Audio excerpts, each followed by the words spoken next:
فلا أقسم بمواقع النجوم وإنه لقسم لو تعلمون عظيم إنه لقرآن كريم في كتاب مكنون لا يمسه إلا المطهرون تنزيل من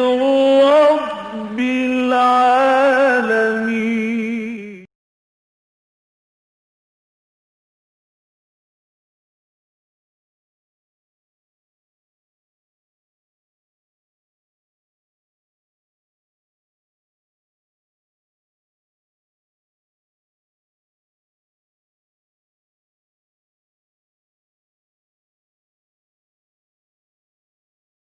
أعوذ بالله من الشيطان الرجيم. بسم الله الرحمن الرحيم. ومن أحسن قولا ممن دعا إلى الله وعمل صالحا وقال إنني من المسلمين. ولا تستوي الحسنة ولا السيئة ادفع بالتي هي أحسن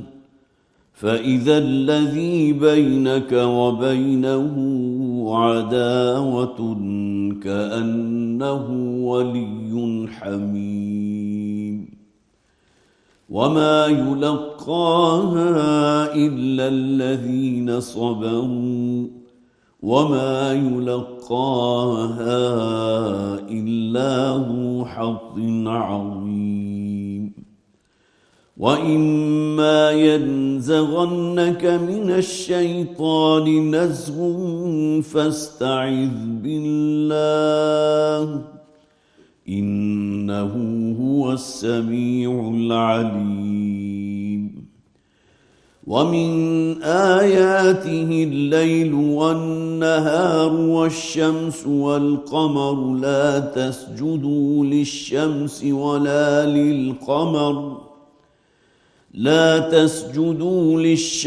ولا للقمر واسجدوا لله الذي خلقهن إن كنتم إياه تعبدون. فإن استكبروا فالذين عند ربك يسبحون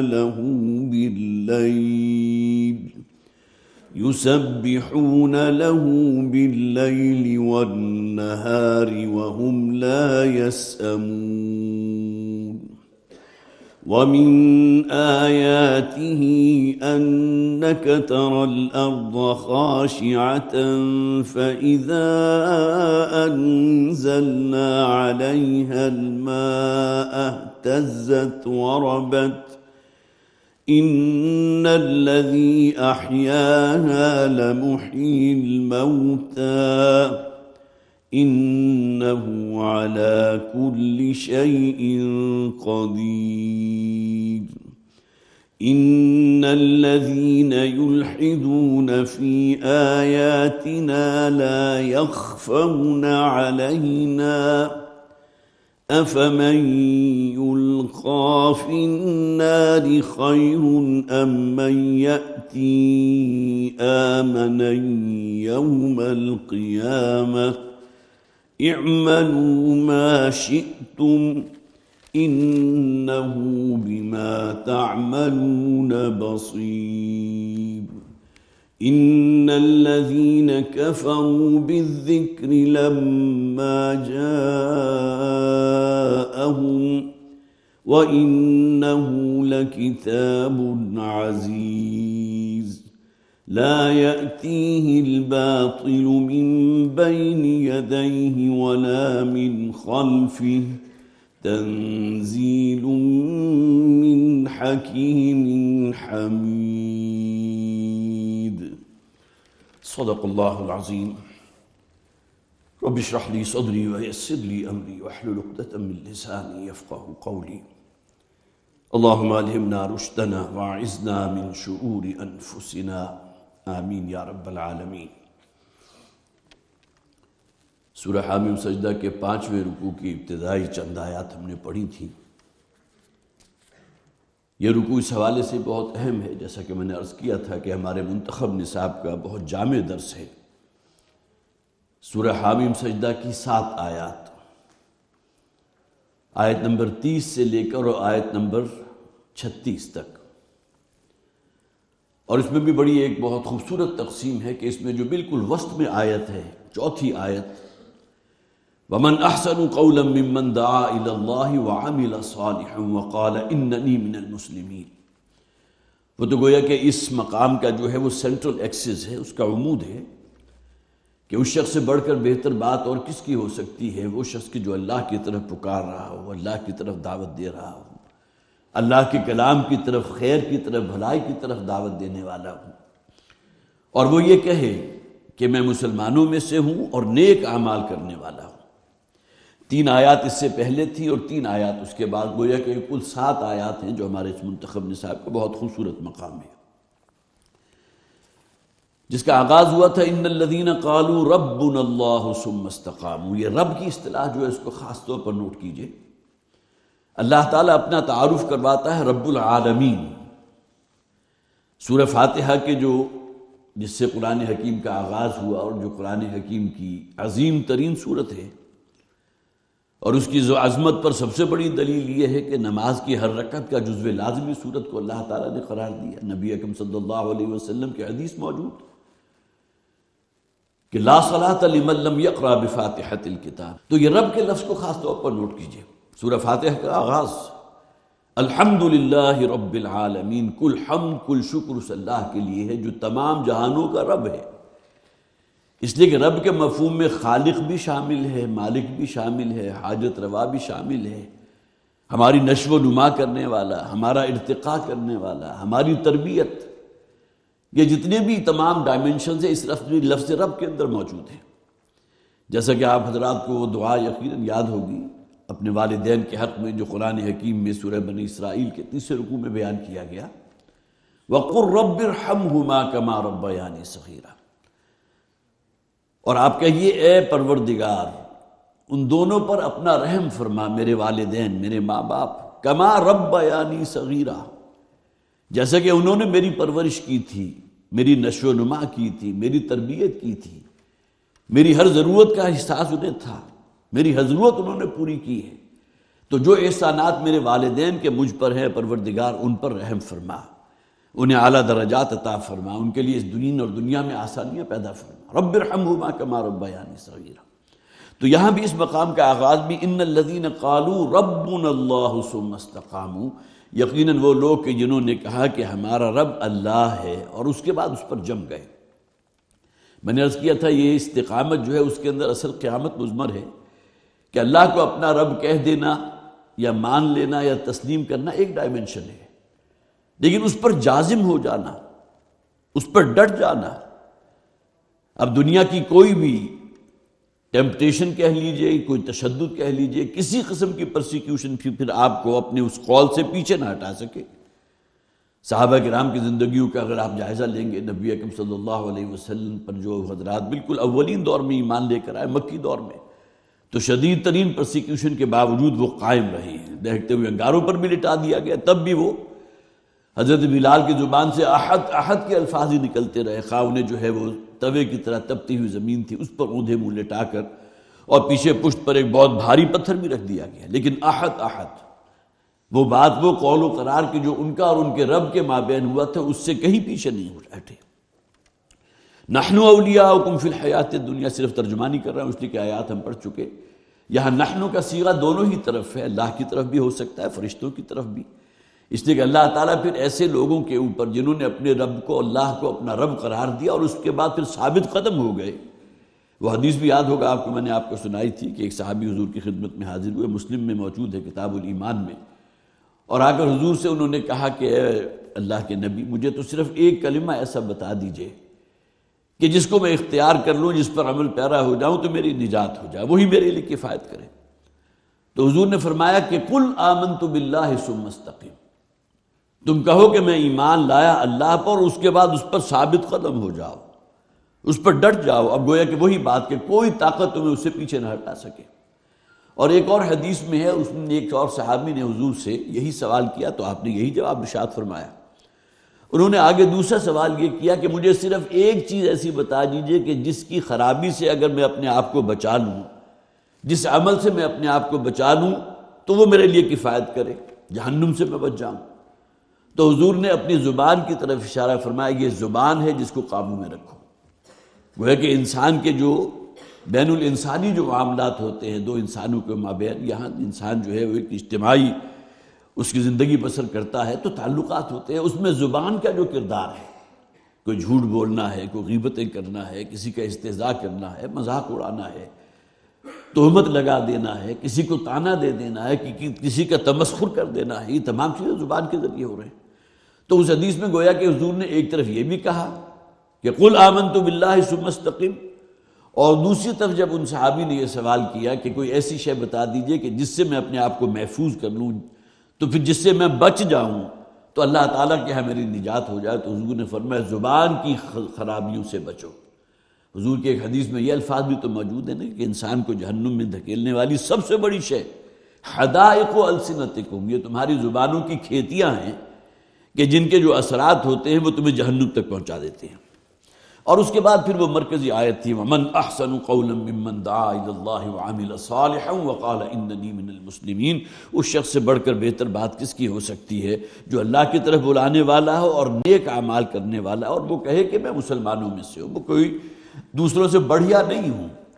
یا یہ کہ اس بنیاد پر کسی نئے فرقے کی تشکیل نہ کر دے، بلکہ یہ کہ اسے اپنے آپ کو مسلمانوں ہی میں شامل رکھنے پر ہی گویا کہ اکتفا کرے اور اسی پر قناعت کرے، یہ نہ ہو کہ اپنے آپ کو کوئی شے دیگر سمجھنے لگے۔ وَلَا تَسْتَوِي الْحَسَنَةُ وَلَا السَّيِّئَةُ، حسنہ اور سیئہ برابر نہیں ہوتے۔ ادفع باللتی ہی احسن، دور کرو برائی کو بہترین طریقے کے ساتھ۔ ظاہر ہے کہ نیکی اور بدی جو ہے وہ ہمیشہ سے لوگوں کو معلوم ہے، نیکی اچھائی ہے، اچھا کام کرنا، کسی کے ساتھ خیر خواہی کا معاملہ کرنا، اسی طرح جہاں تک ابھی جیسا کہ میں نے عرض کیا کہ وہ زبان کے معاملات سے سچ بولنا، وعدہ کیا تو اس پر قائم رہنا، زبان دی ہے، قول و قرار ہوا ہے تو اس کی پابندی کرنا، اور پھر یہ ہے کہ جو بھی اس کے مقابلے میں برائی ہوگی وہ ہمیشہ سے برائی سمجھی گئی۔ تو وَلَا تَسْتَوِي الْحَسَنَةُ وَلَا السَّيِّئَةُ ادْفَعْ بِالَّتِي هِيَ أَحْسَنُ۔ ایک بہت پیارا واقعہ ہے مسند احمد میں، حضرت ابو ہریرہ رضی اللہ تعالیٰ عنہ راوی ہیں، وہ فرماتے ہیں ایک موقع پر میں حضور کے ساتھ تھا اور حضرت ابوبکر صدیق بھی ہمارے ساتھ تھے کہ اچانک ایک شخص سے کہیں ملاقات ہو گئی اور وہ شخص حضرت ابوبکر صدیق کے ساتھ الجھ گیا۔ نہ صرف الجھا بلکہ اس نے بہت ہی سخت زبان استعمال کرنے لگی، بلکہ حدیث کے الفاظ یہ ہیں کہ گالیاں بکنے لگا۔ تو حضرت ابوبکر صدیق رضی اللہ تعالیٰ عنہ اس کی باتیں سنتے رہے، کوئی جواب نہیں دیا۔ نبی اکرم صلی اللہ علیہ وسلم قریب ہی وہاں موجود تھے، کھڑے ہوئے تھے، تو آپ کے چہرے پر مسکراہٹ کھلی ہوئی تھی، لیکن یہ کہ کسی بات سے مشتعل ہو کر اس شخص نے جو بھی وہ بات کر رہا تھا، جو بھی وہ تلخ باتیں کر رہا تھا، گالیاں بک رہا تھا، تو حضرت ابوبکر صدیق رضی اللہ تعالیٰ عنہ کی زبان سے بھی ایک تلخ جملہ نکل گیا۔ تو اس روایت میں ہے نبی اکرم صلی اللہ علیہ وسلم نے اپنا منہ پھیرا اور وہاں سے رخصت ہو گئے۔ حضرت ابوبکر نے سوال کیا حضور سے جا کر پیچھے کہ کیا معاملہ ہو، جب تک وہ میرے خلاف جو ہے جو بھی کہتا رہا، جو اس کے جی میں آیا اس نے کہا، آپ مسکراتے رہے، لیکن جیسے ہی میں نے رد عمل میں ایک تلخ بات اس سے کہہ دی تو نہ صرف یہ کہ آپ کی مسکراہٹ ختم ہو گئی بلکہ آپ کے چہرے پر ایک بیزاری کے آثار میں نے محسوس کیا اور آپ مجھ سے چھوڑ کر رخصت ہو گئے۔ تو اس پر حضور صلی اللہ علیہ وسلم نے فرمایا کہ جب تک وہ شخص تمہیں گالیاں دے رہا تھا تو ایک فرشتہ تھا کہ جو تمہارے درجات بھی بلند کر رہا تھا اور تمہاری طرف سے جواب دے رہا تھا، اور جیسے ہی تم نے تلخ بات کہی اپنی زبان سے اس شخص کے لیے تو اب وہ فرشتہ جو تھا وہاں سے رخصت ہو گیا۔ تو معلوم ہوا کہ یہ بات کہ لوگوں کی تلخ نوائی کے رد عمل میں انسان صبر سے کام لے، برداشت کرے، جھیلے اس کو، اصل کمال یہ ہے، جیسا کہ وہ حضور کی حدیث تھی جو میں نے پچھلی مرتبہ آپ کو سنائی تھی، جو تم سے کٹے تم اس سے جڑو، جو تم پر ظلم کرے تم اسے عطا کرو، تم اسے معاف کرو۔ اگرچہ یہ معاملہ بہت بلندی کا ہے، بہت اونچی بات ہے، اس لیے کہ اس میں اپنے انا کو کچلنا پڑتا ہے، اپنے نفس کو جو ہے وہ قربانی دینی پڑتی ہے، اس کو کچلنا پڑتا ہے۔ لیکن اصل آزمائش تو یہی ہے نا کہ جیسے کہ ایک حدیث ہم نے کہیں بالکل بچپن میں پڑھی تھی کہ پہلوان وہ نہیں ہے کہ جو جسمانی طاقت کی بنیاد پر دوسرے شخص کو پچھاڑ دے، بلکہ اصل پہلوان وہ ہے جو غصے کی حالت میں اپنے آپ کو کنٹرول میں رکھے، اس لیے کہ کوئی آسان کام نہیں ہے۔ ادفع باللتی ہی احسن، حضرت ابوبکر صدیق رضی اللہ تعالیٰ عنہ کی زبان سے جیسے ہی کوئی جملہ نکلا ہے تلخ اس شخص کی بد زبانی کے جواب میں جو وہ گالیاں دے رہا تھا، تو حضرت نبی اکرم صلی اللہ علیہ وسلم نے فرمایا کہ وہ فرشتے کہ جو تمہارے لیے دعا کر رہے تھے، جو تمہاری طرف سے جواب دے رہے تھے، وہاں سے رخصت ہو گئے۔ ادفع باللتی ہی احسن فاذا الذی بینک وبینہ عداوۃ کأنہ ولی حمیم، اگر تم اس طرز عمل پر قائم رہے کہ صبر سے کام لیا اور لوگوں کی طرف سے برائی کا بدلہ نیکی کی صورت میں انہیں دیا، تو تم دیکھو گے کہ وہ شخص کے جس کے اور تمہارے مابین شدید دشمنی ہے، فَإِذَا الَّذِي بَيْنَكَ وَبَيْنَهُ عَدَاوَةٌ كَأَنَّهُ وَلِيٌّ حَمِيمٌ، وہ ایسا گرم جوش دوست بن جائے گا تمہارا، ایسا تم پر جان نثار کرنے والوں میں شامل ہو جائے گا۔ اور اس کی مثال موجود ہے، حضرت عمر رضی اللہ تعالیٰ عنہ جب تک ایمان نہیں لائے تھے تو جو دشمنی یا جو بھی جذبات حضور کے خلاف حضرت عمر کی قلب و ذہن میں تھے وہ آپ اپنے ذہن میں رکھیے، اس لیے کہ یہ ہمت تو کوئی شخص نہیں کر سکا اس مکہ کی بستی سے کہ وہ ننگی تلوار حضرت عمر نے جس طرح ہاتھ میں لی ہے اور گھر سے نکلے ہیں، اور کہیں رستے میں ملاقات ہوئی، ایک صاحب نے سوال کیا کہ کہاں کا ارادہ ہے، تو انہوں نے کہا آج میں بس محمد کو قتل کرنے جا رہا ہوں صلی اللہ علیہ وسلم۔ یہ تو ابھی تک کوئی معاملہ نہیں ہوا تھا۔ اس سے آپ ان کا جو ایک بہرحال غصہ ہے اور جو بھی دل کے اندر ایک غضب کی کیفیت ہوگی، غضبانی کیفیت ہوگی، اس کا آپ اندازہ لگا سکتے ہیں۔ لیکن یہ کہ نبی اکرم صلی اللہ علیہ وسلم کے پاس یہی عمر ہیں کہ جو جب حاضر ہوئے ہیں، اس لیے کہ بہرحال تفصیل کا وقت نہیں ہے میں آپ کو بتاؤں کہ جس میں حضرت عمر کی بہن تھی کہ جن کو پھر ان کے گھر تشریف لے گئے، اور وہاں جا کر جب ان سے قرآن سنا تو فوراً جو ہے جسے آپ کہیے غصے سے بے قابو ہو گئے، جو مارنا شروع کیا، لہو لہان کر دیا بہن کو۔ اس موقع پر بہن کی زبان سے جملہ نکل گیا، عمر خواہ تم میری جان لے لو لیکن جس دین کو میں نے قبول کیا اس کو چھوڑنے والی نہیں۔ بس یہ ایک جملہ تھا کہ جس نے گویا کہ عمر کو پگھلا کر رکھ دیا، اور وہی تلوار جو ہاتھ میں لے کر نکلے تھے، ننگی تلوار، اس کو اپنی گردن میں حمائل کر کے حضور کی خدمت میں حاضر ہو گئے اور ایمان لے آئے۔ اور اس کے بعد جس طرح جانثاری کا معاملہ ان کا ہوا حضور کے ساتھ، تو وہی بات کہ اگر تم نے ان کے ساتھ معاملہ، ان کی برائی کا بدلہ جو ہے اچھائی سے دیا، تو تم دیکھو گے تمہارے اور وہ شخص کے جس کے درمیان بڑی دشمنی ہے تمہارے اس کے مابین، وہ ایسے ہو جائے گا کأنہ ولی حمیم، جیسے بہت ہی قرابت دار دوست ہو، بہت ہی گرم جوش دوست ہو۔ وما یلقاها الا الذین صبروا، اس مقام تک نہیں پہنچ پاتے، یہ مقام حاصل نہیں ہوتا ان لوگوں کو، یہ بات نہیں ملتی انہیں مگر وہی لوگ کہ جنہوں نے صبر سے کام لیا۔ دیکھیں یہاں صبر کی اہمیت کو نوٹ کیجئے، قرآن میں بہت سے مقامات پر اس بات کو مزید نکھارا گیا۔ سورہ عنکبوت کی آیت نمبر 57 اور 58، نعم اجر العاملین الذین صبروا علی ربہم یتوکلون، تذکرہ ہو رہا ہے ان لوگوں کا جو عمل کرنے والے ہیں،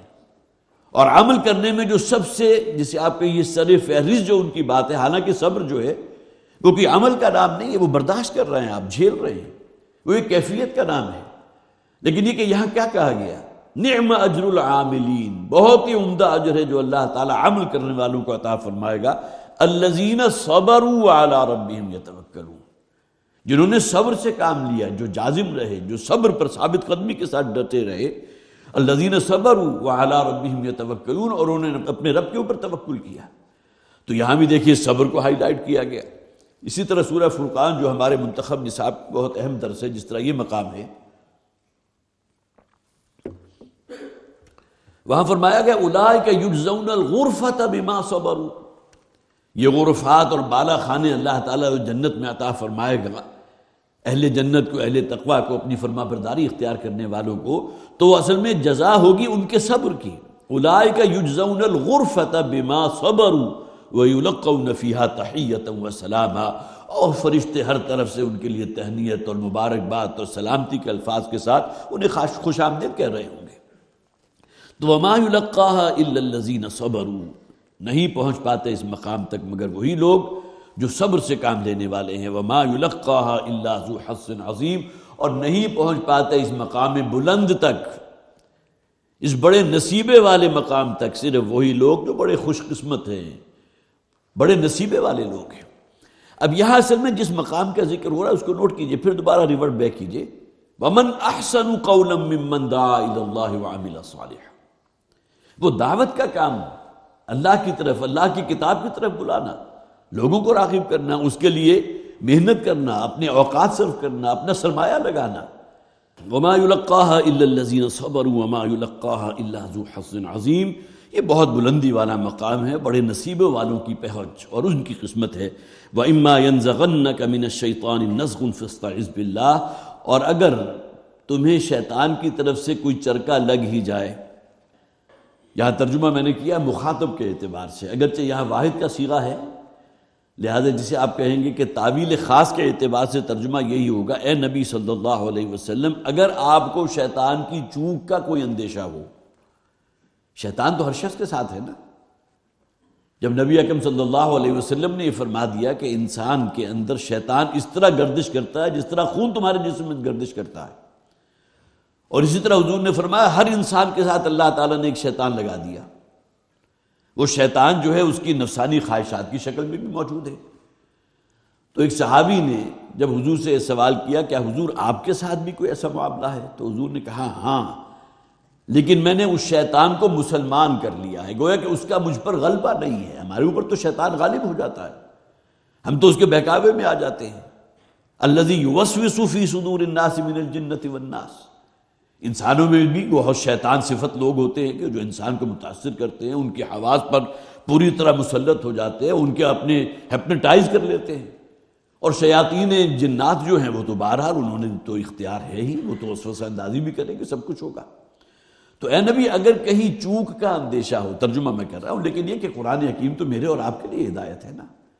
تو جو شخص بھی اس مقام بلند، مقام دعوت پر موجود ہو، تو اس کے اندر شیطان جس طرح حملہ کرتا ہے اس کے اوپر، وہ یہ کہ اسے ایک تکبر اور گھمنڈ میں مبتلا کر دیتا ہے کہ میں بہت بڑھیا ہوں، بقیہ جو ہے گھٹیا لوگ ہیں، میں بہت اونچے مقام پر ہوں، باقی نچلے مقام پر ہیں، میں انہیں بلا رہا ہوں۔ گویا کہ یہ کام جو دین کا ہے، جو دعوت کا کام ہے، وہی کام اس کے لیے گویا کہ اس شیطان کے دیے ہوئے غرور اور گھمنڈ کی وجہ سے اس کے لیے باعث زحمت بن جائے گا۔ اتامرون الناس بالبر وتنسون انفسکم،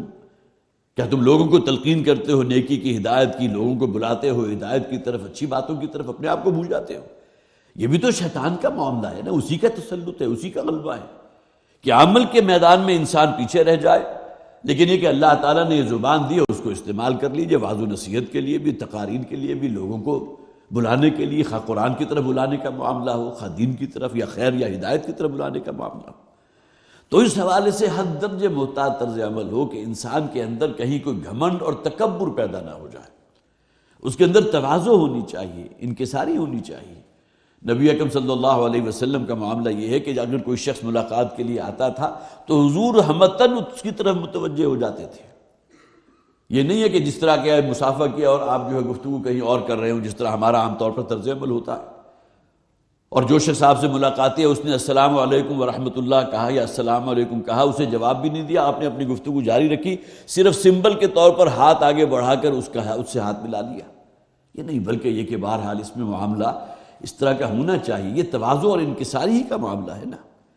اسی طرح حضور سے اگر کسی شخص نے مصافحہ کیا تو حضور خود اس کا ہاتھ نہیں چھوڑتے تھے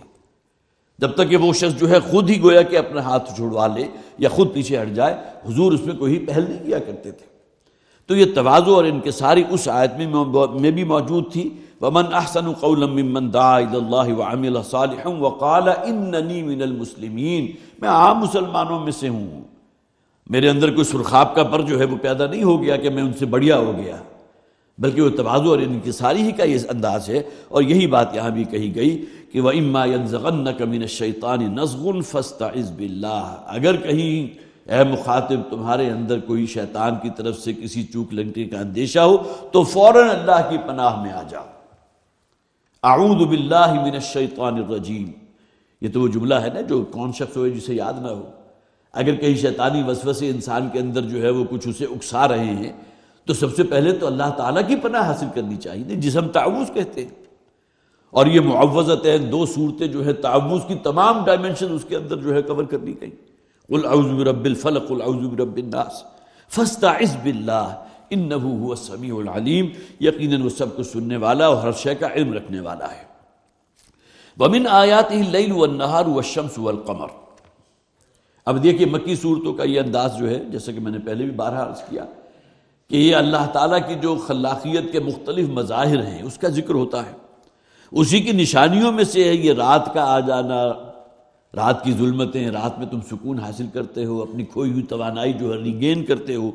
والنہار، اور دن کو اللہ تعالیٰ نے روشن بنا دیا تاکہ تم اس میں اپنے لیے معاش کا بندوبست کر سکو، روزی کا بندوبست کر سکو۔ والشمس والقمر، اور اسی طرح اللہ تعالیٰ ہی کی بڑی بڑی نشانیاں، یہ سورج بھی ہے اور چاند بھی ہے۔ اللہ خالق ہے ان کا۔ سورج کے اندر اگر حرارت اور تمازت ہے تو اس کی ذاتی نہیں ہے، اللہ کا پیدا کیا ہوا وصف ہے جو سورج میں موجود ہے۔ لا تسجدوا للشمس ولا للقمر، سجدہ مت کرو نہ سورج کو نہ چاند کو، واسجدوا للہ الذی خلقہن، بلکہ سجدہ کرو اس اللہ کو کہ جس نے ان کو پیدا کیا ہے۔ حضرت ابراہیم علیہ السلام کا مجھے فوری طور پر جو واقعہ یاد آ رہا ہے، سورہ انعام کی آیت میں نے نوٹ بھی کی تھی، آیت نمبر 77 اور 78۔ اس لیے کہ معاشرہ جو تھا وہ سورج پرستش بھی ہو رہی تھی جہاں ان کی ولادت ہوئی ہے، اور جسے آپ کہیے کہ وہ شعور کی عمر سے پہنچنے تک جو ہے انہوں نے جو بھی مشاہدہ کیا، سورج کی پرستش بھی ہے، چاند کی پرستش بھی ہو رہی ہے، اسی طرح ستارے جو ہیں ان کی بھی پوجا ہو رہی ہے۔ تو فلما رأى الشمس بازغة قال هذا ربی، کچھ لوگ وہ تھے جو سورج کو اپنا دیوتا مانتے تھے اور اسی کے سامنے گویا کہ جھکتے بھی تھے، اسی کے سامنے سجدہ ریز بھی ہوتے تھے، اور اسی طرح پھر کچھ لوگ وہ تھے کچھ چاند کو جنہوں نے اپنا الہ مان لیا، اسی کی پوجا ہو رہی ہے، اسی کے لیے جو ہے تمام مراسم عبودیت اختیار کیے جا رہے ہیں۔ حضرت ابراہیم علیہ السلام نے بھی مشاہدہ کیا ان، لیکن یہ کہ بہرحال ان کے ذہن میں یہ بات تو تھی، اللہ تعالیٰ نے جو عقلی شعور اللہ حضرت ابراہیم علیہ السلام کو تمام انبیاء اور رسول کو عطا فرمایا۔ یہ الگ بات ہے کہ آغاز وحی کا معاملہ اکثر و بیشتر 40 برس کی عمر ہے، جسے قرآن بھی کہتا ہے فلما بلغ اشدہ وبلغ 40 سنۃ، جب انسان اپنی پوری پختگی کو پہنچ جاتا ہے، عقل و شعور کی پختگی، اور وہ 40 عمر اٹین کر لیتا ہے، 40 سال کا ہو جاتا ہے، تو اب گویا کہ اس کے بعد اس کے شعور کی پختگی ہے۔ اور عام طور پر جیسا کہ میں نے عرض کیا، انبیاء کو جو آغاز وحی کا معاملہ وہ 40 برس کی عمر میں ہوا۔ تو حضرت ابراہیم علیہ السلام کا جو ابتدائی دور تھا زندگی کا، اس میں انہوں نے جب مشاہدہ کیا ہے تو انہوں نے بھی کہا کیا یہ ہے سورج میرا رب ہو سکتا ہے، کیا چاند میرا رب ہو سکتا ہے؟ لیکن یہ کہ اصل میں بات کیا تھی، انسان اس کے اندر جو ایک اللہ تعالیٰ نے جذبہ رکھا ہے، جذبہ تشکر، کسی کو بھی وہ دیکھتا ہے کہ جس کا کوئی فائدہ اسے ہو رہا ہے، جس سے کوئی منفعت اس تک پہنچ رہی ہے، کسی کے بارے میں اس کے ذہن میں یہ ہے کہ میں اس کا زیر بار احسان ہوں، یہ اس کا احسان ہے جو مجھ پر ہو رہا ہے، تو جذبہ تشکر انسان کے اندر امڑتا ہے اور اپنے آپ کو جھکا بھی دیتا ہے اس کے سامنے، بس پڑتے کوشش کرتا ہے کہ اس کے اس احسان کا بدلہ چکائے۔ سورج سے بڑھ کر محسن کون ہوگا؟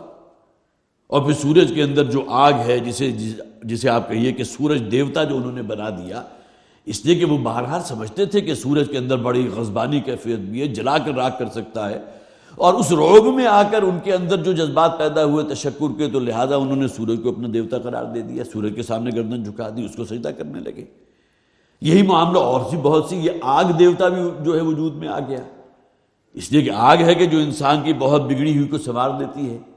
اور پھر یہی آگ ہے کہ جو شدید ترین سردی میں جب کہ انسان منجمد ہو جائے یہ اس سردی سے بچاتی ہے۔ اب یہ تمام چیزیں ہیں جو انسان کے اندر جذبہ شکر موجود ہے، لیکن اس نے کج رستہ اختیار کر لیا، بجائے یہ کہ وہ جذبہ تشکر فوکس ہوتا اللہ کی ذات کے لیے جس نے سورج کو پیدا کیا، جس نے پانی پیدا کیا، وہ پانی کے جو مبدأ حیات ہے جس کے بغیر ہم زندہ نہیں رہ سکتے، بجائے یہ کہ جل دیوتا وجود میں لے آؤ، بلکہ تم اس اللہ کے سراپا تشکر بن جاؤ کہ جس نے یہ چیزیں پیدا کی ہیں۔ وہی بات یہاں کہی گئی، لا تسجدوا للشمس ولا للقمر، تم اپنے آپ کو سمجھتے ہو کہ سورج کا تم پر بڑا احسان ہے، اور چاند بھی بہرحال جبکہ بالکل اندر کوئی اور سورس آف لائٹ تو نہیں تھی اس وقت۔ پہلے ہوتا کیا تھا، صرف چاند کی روشنی ہے جو رات میں آپ کے لیے کوئی جو ہے گویا کہ روشنی فراہم کر رہی ہے، اور جب وہ پورا چاند ہو تو ماحول روشن ہو جاتا تھا۔ لہذا چاند کے بارے میں بھی انسان کے ذہن میں یہ بہرحال جذبات پیدا ہوئے کہ اس کا بڑا گویا کہ ہمیں اس کا شکر ادا کرنا چاہیے۔ اب یہ چاند کی جو لائٹ اگر کہیں گل ہو جائے تو جو اندھیرا ہو جائے گا تو اس میں تو گویا کہ رات گزارنا مشکل ہو جائے گا۔ اگرچہ چاند کا بہت تھوڑا پیریڈ ایسا ہوتا ہے، لیکن اس کے باوجود بھی تقریباً نصف ماہ تو ایسا ہے نا جس میں پورا علاقہ جو ہے روشن ہوتا ہے، وہ نصف چاند سے لے کر پھر وہ پورا ہو جائے گا، اور اس کے بعد پھر جب تک وہ ریڈیوس ہوتا ہوا آدھی تک نہ آ جائے اس وقت تک تو راتیں بڑی روشن ہوتی ہیں۔ تو یہ وہ جذبات ہیں جو انسان کے اندر بحیثیت انسان اللہ نے رکھے ہیں، صرف انسان میں نہیں، حیوانات میں بھی موجود ہیں۔ حیوانات کے ساتھ بھی اگر آپ کوئی معاملہ کریں گے احسان کا تو جذبہ تشکر ان میں بھی ہے، ان کی آنکھوں کے اندر وہ جذبہ تشکر آپ کو جھلکتا ہوا محسوس ہوگا۔ تو انسانوں کے یہ وہ جذبات تھے کہ جو ڈائیورٹ ہو گئے، جو منحرف ہو گئے، بجائے اس کے کہ وہ اللہ کا شکر ادا کرتے، اس کو سجدہ کرتے، اس کی فرما برداری اختیار کرتے، انہوں نے انہی چیزوں کو، یہ مظاہر پرستی شروع ہو گئی کہ سورج جو ہے یہ بھی دیوتا ہے، چاند بھی دیوتا ہے، اسی طرح جل دیوتا بھی ہے جسے پانی کا دیوتا کہا جاتا ہے۔ لا تسجدوا للشمس ولا للقمر، مت سجدہ کرو سورج یا چاند کو، واسجدوا للہ الذی خلقہن، بلکہ سجدہ کرو اللہ کو کہ جس نے ان سب کو پیدا کیا، اسی نے وہ صفات اس میں رکھی ہیں۔ ان کنتم ایاہ تعبدون، اگر تم واقعتاً اسی کے پوجنے والے ہو۔ گویا کہ انسان کی اگر فطرت سلیم ہے، عقل صحیح اسے اللہ تعالیٰ نے عطا کی ہے، تو پھر ظاہر ہے کہ وہ صرف تشکر کرے گا اپنے اللہ کا، اپنے رب کا، جس نے تمام مظاہر، جو اصل مسبب الاسباب ہے، اس کو سجدہ کرو، اس کے لیے سراپا تشکر ہو جاؤ۔ حضرت ابراہیم علیہ السلام کا وہ قول اسی کانٹیکسٹ میں آگے ہے نا، انی وجہت وجہی للذی فطر السماوات والارض حنیفا وما انا من المشرکین۔ یہ سورج کی پرستش کرنے والے ہوں، چاند کی پرستش کرنے والے ہوں، میں ہرگز ان میں سے نہیں ہوں۔ میں تو اصل میں پوجا کروں گا، میں تو عبادت اور پرستش کروں گا اس اللہ کی جس نے ان تمام چیزوں کو پیدا کیا۔ یہ تمام اسباب ہیں، اصل مسبب الاسباب ہے کہ جو سجدے کے لائق ہے۔ فَإِنِ اسْتَكْبَرُوا فَالَّذِينَ عِندَ رَبِّكَ يُسَبِّحُونَ لَهُ بِاللَّيْلِ وَالنَّهَارِ وَهُمْ لَا يَسْأَمُونَ، اور اگر یہ استکبار کرتے ہیں، اپنی اسی گھمنڈ کے اندر، تکبر کے اندر، اسی پر برقرار رہتے ہیں، وہی ضد اور عناد ان کے اندر موجود رہتی ہے، فَإِنِ اسْتَكْبَرُوا فَالَّذِينَ عِندَ رَبِّكَ، تو یہ خوب اچھی طرح جان لیں کہ وہ کہ جو آپ کے رب کے قریب ہیں، مراد کون ہے؟ فرشتے۔ حضور نے تو فرمایا کہ اس کائنات کی چپا بھر جگہ بھی ایسی نہیں جو کسی فرشتے سے خالی ہو اور وہ اللہ کی تسبیح و ثنا نہ کر رہا ہو۔ تو جو عند ربک، جو آپ کے رب کے قریب ہیں، وہ مخلوق، وہ فرشتے جو نورانی ہیں، جو آپ کے رب کے قریب ہیں، یسبحون لہ باللیل والنہار، وہ تو اللہ کی تسبیح کر رہے ہیں دن اور رات تسلسل، اس میں کوئی وقفہ نہیں ہے۔ اللہ تعالیٰ معاذ اللہ جو ہے اس بات کا ضرورت مند نہیں ہے کہ انسان اس کی لازمت تسبیح کرے، اس کی تسبیح تو ہر شے کر رہی ہے۔ تسبح لہ السماوات السبع والارض ومن فیہن، ان ساتوں آسمان اور اس زمین اور اس کائنات کی ہر شے اللہ کی تسبیح کر رہی ہے۔ یہ قرآن حکیم کے الفاظ ہیں، ہم اس کا انکار کیسے کہہ سکتے ہیں؟ خواہ کسی کو زبان دی ہو نہ دی ہو، لیکن اپنے وجود سے گویا کہ وہ تسبیح حالی کر رہی ہے، اپنے وجود سے اپنے خالق اور مالک کی صنائی اور اس کی خلاقیت کا سب سے بڑا مظہر ہے۔ تو اللہ کے یہ جو مخلوق ہے فرشتے، وہ اس کی تسبیح میں لگے ہوئے ہیں، تمام فرشتے اللہ کی تسبیح کر رہے ہیں، اور اس کے اندر کہیں کوئی تعطل نہیں ہوتا، کوئی کسی قسم کا وقفہ نہیں ہوتا۔ یسبحون لہ باللیل والنہار، رات اور دن اس کی تسبیح ہو رہی ہے۔ ہاں یہ الگ بات ہے، انسان کا امتحان ہے اصل میں۔ انسان کو اللہ تعالیٰ نے اختیار دیا ہے، چاہے تو شیطان کا رستہ اختیار کر لے اور چاہے اللہ کا فرما برداری والا رستہ اختیار کر لے۔ یہ اختیار جنات کے پاس بھی ہے، انسانوں کے پاس بھی ہے، اور اسی بنیاد پر انسان مکلف ہے۔ یہ موضوع اکثر و بیشتر جو ہے زیر گفتگو آتا ہے، لہذا تفصیل میں بیان نہیں کر رہا۔ یسبحون لہ باللیل والنہار، وہ تسبیح کرتے ہیں اللہ کی، اپنے رب کی، رات اور دن، وہم لا یسأمون، اور اس میں انہیں کسی قسم کی کوئی اکتاہٹ نہیں ہوتی، کسی قسم کی کوئی بوریت نہیں ہوتی۔ کہیں ترجمہ یہ بھی کیا گیا کسی قسم کی کوئی تکار نہیں ہوتی، ورنہ انسان کا معاملہ یہ ہے کہ بہرحال ایک ہی چیز کو اگر وہ بہت ریپیٹڈلی کرے تو اس کے اوپر کوئی اکتاہٹ کا معاملہ بھی پیدا ہو جاتا ہے۔ فرشتے جب سے اللہ تعالیٰ نے اس کائنات کو قائم کیا اور جب تک یہ قائم رہے گی، فرشتے تو بہت ہی تسلسل کے ساتھ اللہ کی حمد و ثنا کر رہے ہیں، لیکن یہ کہ ان کے لیے کسی قسم کی کوئی بوریت کا ہو جانا یا اکتاہٹ کا ہو جانا یا اس کی وجہ سے کسی قسم کی کوئی جسے آپ کہیے کہ تھکاوٹ کا پیدا ہو جانا، اس کا کوئی سوال نہیں ہے۔ وَمِنْ آيَاتِهِ أَنَّكَ تَرَى الْأَرْضَ خَاشِعَةً، اور اس کی نشانیوں میں سے یہ بھی ہے کہ تم اس زمین کو دیکھتے ہو کہ بالکل بچھی ہوئی ہے۔ یہاں مراد کیا ہے؟ بے رونق ہے یہ زمین، جس طرح قرآن حکیم میں القرآن یفسر بعضہ بعضا، قرآن حکیم کی بہت سی آیات دوسری آیات کی تفسیر بیان کرتی ہیں۔ کہیں کہا گیا کہ اس زمین کو تم دیکھتے ہو بالکل مردہ ہے، کہیں کہا بالکل بے رونق ہے۔ یہاں خاشیہ کے الفاظ آئے، خاشیہ اصل میں دبی ہوئی شے کو کہتے ہیں، اور خشوع بھی اسی سے نکلا، اللہ کے سامنے اپنی گردن جھکا دینا۔ تو یہاں جو ڈائمنشن بیان کی گئی کہ زمین جو ہے وہ بالکل ہی بے رونق ہے، جس میں کہیں کوئی زندگی کے آثار نہیں ہیں۔ فَإِذَا أَنزَلْنَا عَلَيْهَا الْمَاءَ، اور پھر جب ہم نے اس پر پانی نازل فرما دیا، بادلوں کو حکم دیا، وہ بارش برسی ہے جو باران رحمت ہیں، اہتزت وربت، تو ایک زمین کے اندر جس طرح کوئی مردہ شے میں اچانک حرکت پیدا ہو جائے تو اس کے اندر ایک حرکت پیدا ہوئی، اہتزت، متحرک ہو گئی، اس کے اندر تھوڑی سی جسے آپ کہیے کپکپاہٹ پیدا ہوئی، وربت، اور وہ تھوڑی سی پھولی، جسے آپ کہیے کہ ایک بالکل ہموار سطح ہے، لیکن جب بھی کوئی بیج اندر سے پھوٹ کر نکلے گا تو زمین میں ایک ہلکا سا ارتعاش بھی پیدا ہوگا اور زمین وہاں سے ابھر جائے گی، ابھرنا اور اس کے اندر ارتعاش کا پیدا ہونا، اہتزت وربت، ان الذی احیاها لمحیی الموتى۔ اب یہاں اصل دلیل کیا ہے کہ جس اللہ نے اس زمین کو زندہ کر دیا، وہ زمین کے جہاں کہیں زندگی کا نام و نشان نہیں تھا، کسی نوع کی کوئی نباتات نہیں تھی، کوئی حشرات الارض آپ کو رینگتے ہوئے محسوس نہیں ہو رہے تھے، کہیں کوئی پرندے موجود نہیں تھے، بالکل جیسے آپ کہیے کہ مردہ زمین ہے، بے رونق زمین ہے، زندگی کے کوئی آثار نہیں، لیکن یہ کہ اب زندگی ہی زندگی ہے موجزن ساقی۔ جیسے ہی وہ باران رحمت کا ظہور ہوا ہے، وہ بارش برسی ہے تو یہ زمین کے اندر زندگی پیدا ہو گئی، اب کوپلیں بھی پھوٹ رہی ہیں اور پورے وہ پہاڑ جو ہے سرسبز آپ کو نظر آ رہے ہیں، کہاں کہاں سے وہ نکل کر حشرات الارض اور پتنگے اور یہ تمام چیزیں ہیں، وہ بھی اچانک محسوس ہوا کہ ایک شے جو مردہ ہو چکی تھی اللہ نے اسے زندہ کر دیا۔ تو فرمایا ان الذی احیاها لمحیی الموتى، یقیناً وہ ہستی جس نے اس زمین کو زندہ کیا وہ مردوں کو بھی زندہ کر سکتا ہے۔ انسان کے ذہن میں سب سے بڑا شک جو پیدا ہوتا ہے وہ یہی ہے نا، جب ہم مر چکے ہوں گے، ہماری مٹی جو ہے وہ ہمارے تمام اجزاء بھی مٹی میں جذب ہو چکے ہوں گے، تحلیل ہو چکے ہوں گے، کیا ہمیں دوبارہ زندہ کر دیا جائے گا؟ قرآن حکیم میں جا بجا جو مثال دی گئی، سب سے بڑھ کر جو مثال دی گئی وہ اس مردہ زمین کی دی گئی ہے۔ پھر اس سے آگے بڑھ کر ایک بیج ہے، بالکل ڈیڈ سیڈ، جس میں زندگی کے کوئی آثار نہیں، سال ہر سال سے پڑا ہوا ہے، لیکن یہ کہ آپ اس کو زمین میں ڈالتے ہیں وہ زندہ ہو جاتا ہے۔ کیسے زندہ ہو گیا؟ زمین میں قوت نمو کس نے رکھی ہے؟ اور سب سے بڑھ کر اس بیج کے اندر زندگی کیسے پیدا ہو گئی؟ اور قرآن تو یہ بھی کہتا ہے کہ اپنی تخلیق پر غور کرو، کہاں سے اللہ تعالیٰ نے جہاں آغاز کیا تھا ایک بوند تھی پانی کی جو ٹپکائی گئی، اور اس کے بعد اس کی جس طرح جسے آپ کو یہ نشو و نما ہوئی ہے رحم مادر کے اندر، اور ایک مکمل انسانی بچے کی صورت میں جو ہے وہ برآمد ہو جاتی ہے زمین میں، گویا کہ ایک فرد کا اور اضافہ ہو جاتا ہے۔ سورہ قیامہ کے بالکل آخر میں فرمایا گیا الیس ذالک بقادر علی یحیی الموتى، کیا تم دیکھتے نہیں ہو، اپنی تخلیق پر غور نہیں کرتے کہ تم کیا تھے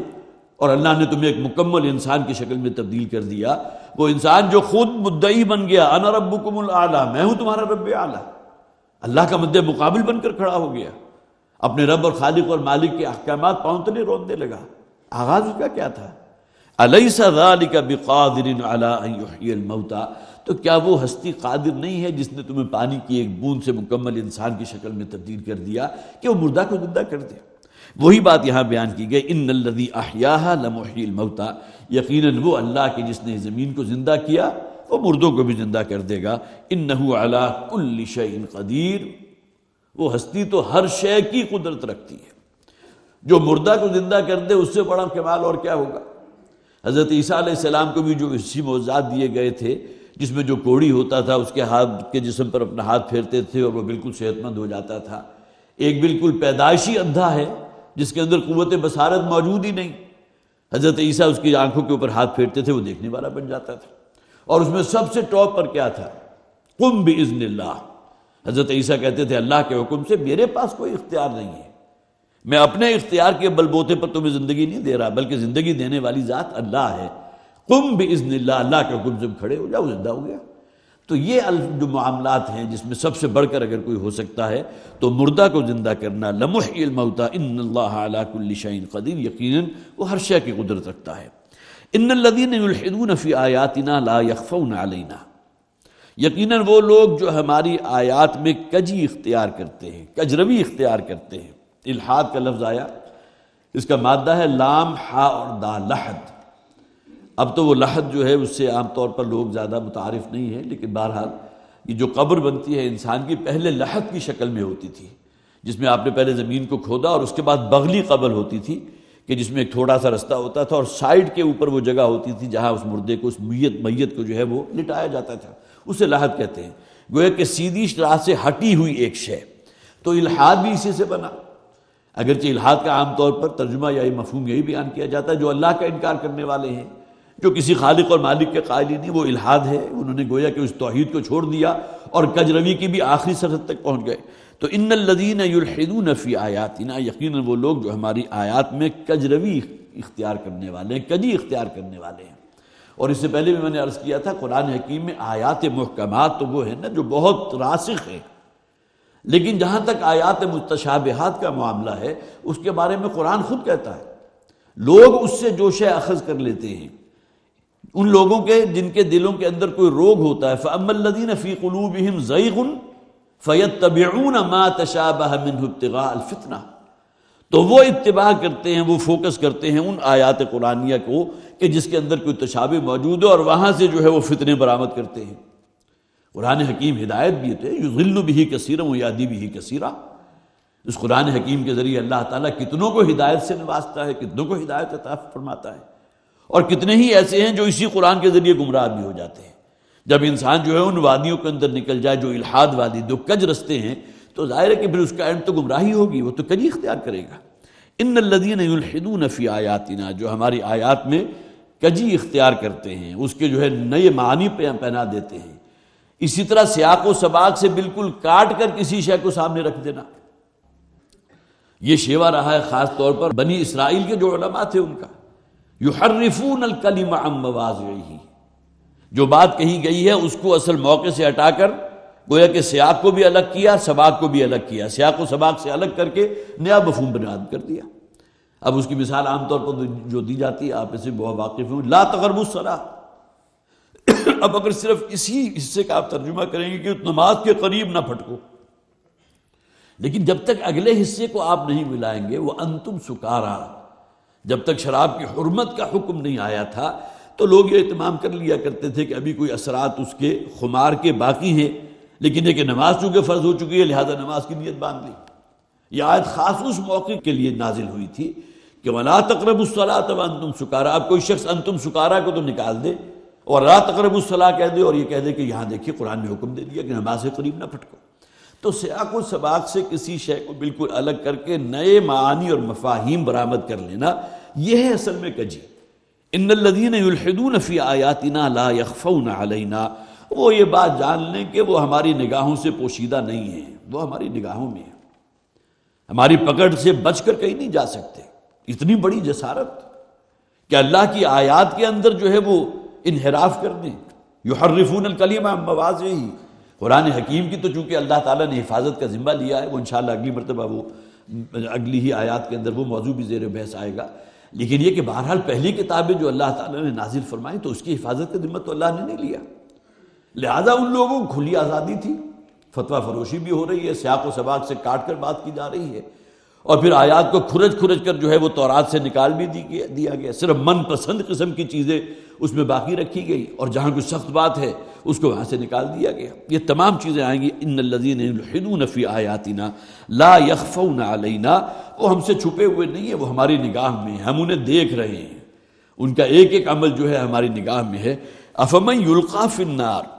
بھلا وہ کہ جو آگ میں جھونک دیا گیا، خیر، یہ زیادہ بہتر ہے، امن یاتی آمنا یوم القیامہ، یا وہ شخص کہ جو قیامت کے دن آئے گا بہت ہی سکون اور بہت ہی امن کی حالت میں۔ یہی دو انجام ہے نا قیامت میں تو، انہا لجنت ابدا او لنار ابدا۔ جب بھی بات ہوگی شرک کی، نفاق کی، فسق و فجور کی، یہاں آ گیا یلحدون فی آیاتنا، ہماری آیات کے اندر کجی اختیار کرنا، ان کا ٹھکانہ تو پھر جہنم ہے، جہنم کی دہکتی ہوئی آگ ہے۔ اور اس کے مقابلے میں وہ شخص ہے کہ جو اللہ پر ایمان رکھنے والا ہے، اللہ کی فرما برداری اختیار کرنے والا ہے۔ ان دونوں کیفیات کو جو ہے کہ ہم برابر سمجھیں گے؟ اس دنیا میں تو ممکن ہے وہ شخص جو فاسق و فاجر ہو یہاں عیش کرتا ہوا جائے، یہاں ہر نوع کی سہولت اسے حاصل ہو، اور نوع کی عیاشی کے اندر وہ ملوث ہو، اور اللہ کی پکڑ اس دنیا میں اس پر نہیں آئی۔ لیکن یہ کہ بہرحال ہمارا تو ایمان ہے نا، اس دنیا میں آنکھ بند ہوتے ہی اب جو دنیا شروع ہوگی تو وہاں گویا کہ پوری عکاسی اور ریفلیکشن ہوگی اس کے فسق و فجور کی، اور وہ جو ابدی اس کی جو ہے معاملہ جہنم کے اندر جھونکے جانے کے، اس کی ریفلیکشن وہاں موجود ہے۔ افمن یلقی فی النار خیر، بھلا وہ شخص کہ جو آگ میں جھونک دیا گیا کیا وہ بہتر ہوگا؟ ام من یاتی آمنا یوم القیامہ، یا وہ شخص کہ جو قیامت کے دن آئے گا بہت ہی سکون اور اطمینان کی حالت میں، جیسے کہ کہا گیا نا کہ الذین آمنوا ولم یلبسوا ایمانہم بظلم اولئک لہم الامن وہم مہتدون، وہ لوگ جو ایمان لائے اس شان کے ساتھ کہ شرک کی ہر نوع سے اپنے آپ کو پاک رکھا، یہ وہ لوگ ہیں کہ جو اللہ تعالیٰ ان کو وہ امن عطا فرمائے گا، وہ ان کے اندر باطنی چین اور سکون ہوگا اس دنیا کی زندگی میں بھی، وہ اولیاء اللہ میں شمار ہوں گے۔ اس لیے کہ امن تو اسی کو ہوگا نا جسے مستقبل کے بارے میں کوئی خوف اور اندیشہ نہیں، ماضی کے بارے میں کوئی پچھتاوا نہیں۔ ان اولیاء اللہ لا خوف علیہم ولا هم یحزنون، اور یہی کیفیت ہوگی قیامت کے دن، وہ ہوں گے بڑے سکون کے ساتھ، بہت اطمینان کے ساتھ، اس لیے کہ انہیں معلوم ہے کہ ہم نے اس دنیا میں جو اللہ نے مہلت عمر دی تھی اللہ کی فرما برداری میں کاٹی ہے، حرام کو حرام سمجھا اور اس سے بچتے رہے، اور قناعت کی ہے تو صرف حلال پر کی ہے، خواہ وہ مقدار میں کتنا ہی کم کیوں نہ تھا۔ اعملوا ما شئتم، اب یہاں گویا کہ انہیں کہہ دیا گیا جیسا تم چاہو عمل کرو۔ اس دنیا میں اللہ نے آزادی دی ہے، وہاں تو اللہ تعالیٰ نے ان لوگوں کے ہاتھوں کو بھی شل نہیں کیا تھا جنہوں نے طائف کے موقع پر نبی اکرم صلی اللہ علیہ وسلم کے اوپر پتھر برسائے تھے۔ یہاں تو معاملہ اللہ تعالیٰ کا دوسرا ہے، لیکن یہ کہ ایک زندگی ہے کہ جس میں ہوگی اور پکڑ ہوگی اور شدید ترین عذاب ان لوگوں کو ہوگا۔ اعملوا ما شئتم، جو چاہو تم کرو، یہاں تمہارے لیے آزادی ہے، یہاں تم پر کوئی پکڑ نہیں ہے۔ انہ بما تعملون بصیر، یقیناً اللہ تعالیٰ جو ہے وہ خوب دیکھ رہا ہے تمہارے ایک ایک عمل کو، وہ اس کی نگاہ میں ہے۔ ان الذین کفروا بالذکر لما جاءہم، یقیناً وہ لوگ جنہوں نے کفر کیا ذکر کا، الذکر قرآن حکیم ہے، اس قرآن حکیم کی آیات کو رد کیا، اس میں کجی اختیار کی، یا یہ کہ جنہوں نے انکار کیا ان آیات قرآنیہ کا، عملاً اس کی تکذیب کی، لما جاءہم، جب کہ وہ آیات ان کے سامنے واضح ہو چکی تھی، پہنچ چکی تھی۔ وَإِنَّهُ لَكِتَابٌ عَزِیز، اور یقیناً یہ کتاب وہ ہے جو بہت ہی نادر ہے، بہت زبردست کتاب ہے۔ ظاہر کلام کس کا ہے؟ اللہ کا کلام ہے۔ جس طرح اللہ تعالیٰ کی صفات لامحدود ہیں، یہی معاملہ قرآن حکیم کا بھی ہے کہ لا تنقضی عجائبہ ولا یخرق عنہ کثرۃ الرد، اور اسی طرح پھر یہ کہ لا یشبع منہ العلماء، اس قرآن حکیم سے کبھی علماء سیری محسوس نہیں کر سکیں گے، اور کبھی کسی کے پڑھنے والوں پر کبھی کوئی بوسیدگی طاری نہیں ہوگی، اور پھر اس کے عجائب جو ہے قیامت تک کبھی ختم نہیں ہوں گے، اس لیے کہ کلام اس ذات کا ہے کہ جس کی لامحدود صفات ہیں۔ اب یہ مضمون آگے چل رہا ہے لیکن ہمارا وقت چونکہ ختم ہو گیا ہے، جہاں سے یہیں ہم بریک لگا رہے ہیں۔ اللہ تعالی ہمیں قرآن حکیم کو سمجھنے کی اور اس پر عمل کرنے کی توفیق عطا فرمائے۔ بارک اللہ لی ولکم فی القرآن العظیم ونفعنی وإیاکم بالآیات والذکر الحکیم۔